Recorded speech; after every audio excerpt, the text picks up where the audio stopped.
Hello and welcome back to Farang Golf and to the 36th episode of me playing all the golf courses here in Bangkok. And it's back to reality for me after the amazing luxury golf course Thai Country Club review.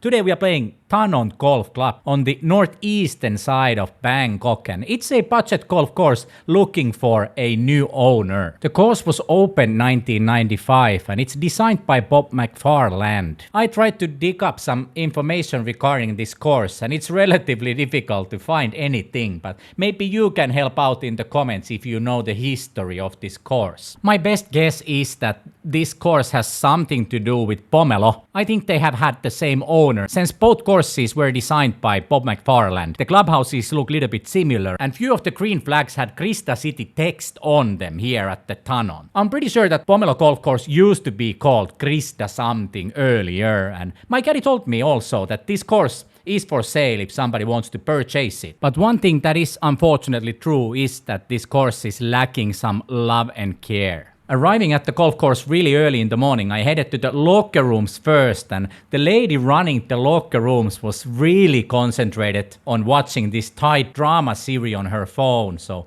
I didn't want to bother her. I managed to get myself a key to the lockers without exchanging any words with her. The locker rooms were, as you would expect, not in great condition. The locker rooms were eerie and straight from a horror movie, especially early in the morning when I was there all by myself. But to be honest, they had some amenities, they had some paintings on the walls and some decorative flowers on the tables, and the showers were clean and tidy. So the grandma watching the drama series in the entrance of the locker room is actually working sometimes. I don't know how to really describe the clubhouse. It was beautiful in its own way, and I can see if it was 30 years ago, it would have been maybe unique but still beautiful. I was gonna go and check out the pro shop for you and maybe purchase some second-hand balls for the round, but the pro shop was closed. I could though see through the windows that all the items inside looked like they were relatively new, so I'm pretty sure that the pro shop is open sometimes. And as it turned out that after the round when I returned to the clubhouse, the pro shop was open, so yeah, they do operate. It was just closed early in the morning. So instead of going to the pro shop, I paid my green fee to this window next to the pro shop, and for the first time ever in Thailand I encountered issues with payments.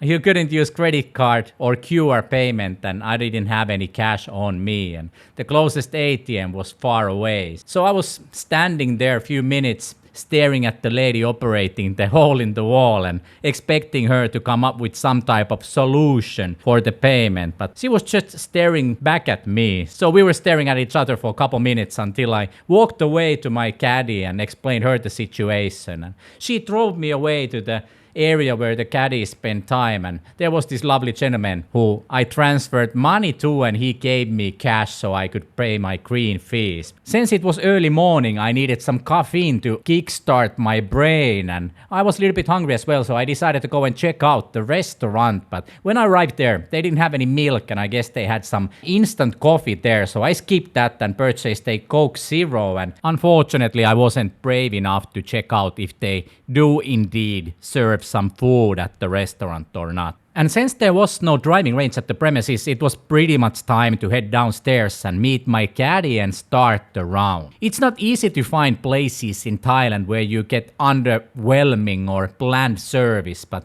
that was the case at the clubhouse, and I feel a little bit saddened about it. Not because of me, but because of the staffs. It looks like the owner has given up with the course, and that is clearly affecting all the staffs and their mood. You can probably guess that I wasn't expecting too much when I started my round, and it was good to lower the expectations to be able to enjoy my day here at the Thanont. The course plays 7,085 yards from the tips, and that makes it relatively average in length, I would say. I played the white tees, which were 6,385 yards. The round starts off with a super long par 4. It's 470 yards from the tips and plays 430 yards even from the white tees. So it's a long par 4 and challenging start for the round. And I have to admit that the course was in better condition than I was anticipating. I was positively surprised to see that the fairways were quite decent, even though it had been raining lately a lot. The roughs were cut evenly, but they were cut quite a long time ago, and for that reason the grass was quite high, and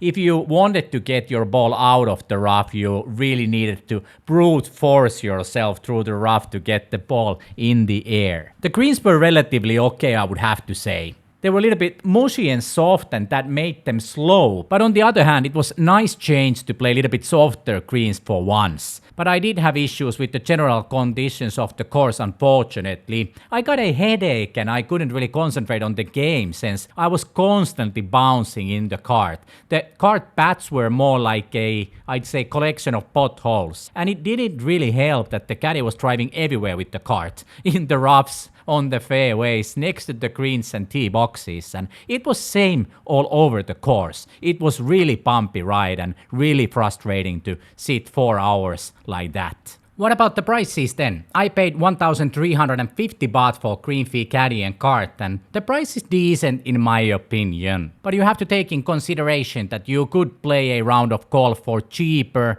little bit closer to the downtown and on a course with actually decent facilities and maintenance. And to my understanding, they don't have dual pricing, so the price is always the same no matter where you come from. Overall, I have to say that it's not the worst price to value ratio you can find in Bangkok. When it comes to foreigner friendliness, it's a nice thing that they don't have dual pricing, but I don't think you'll manage here with English language. Or maybe you do, since none of the staffs are really into speaking anyways. What about the caddies then? As for many budget golf courses, the course is filled with these cute grandma types, so if you come here, that's what you get. I pre-booked my caddy, Miss Jasmine, and I was really pleased with her. Maybe only one negative thing is that she was driving all over with the cart. I think if I asked, she would have driven onto the greens as well. I think they have relatively loose rules here at the moment for where you can go with the cart. It's obviously nice if you are not able to walk too much, if the carts can go so close to the greens, but I didn't really enjoy it since the ride was bumpy throughout the day. But other than that, I have no complaints. She was a great caddy and expert on the course, and she really helped me play better than I would have done without her, so huge thanks, Jasmine, if you're watching this. Then it's time to wrap up the review and give Thanont Golf Club a score. Unfortunately, you won't be finding it high on the list of golf courses I played so far. And that is because of the modest course conditions. The clubhouse is horrendous, and the staffs unfortunately seem like they've given up on life while working here. Why would you come here when you have cheaper, better quality options closer to the downtown? I can only recommend this course if all the nearby courses are fully booked and this is the only course where you can come and play. I'm really sad to see a great looking course be in such a shape, and I really hope that this course finds a new owner as soon as possible so it can retain its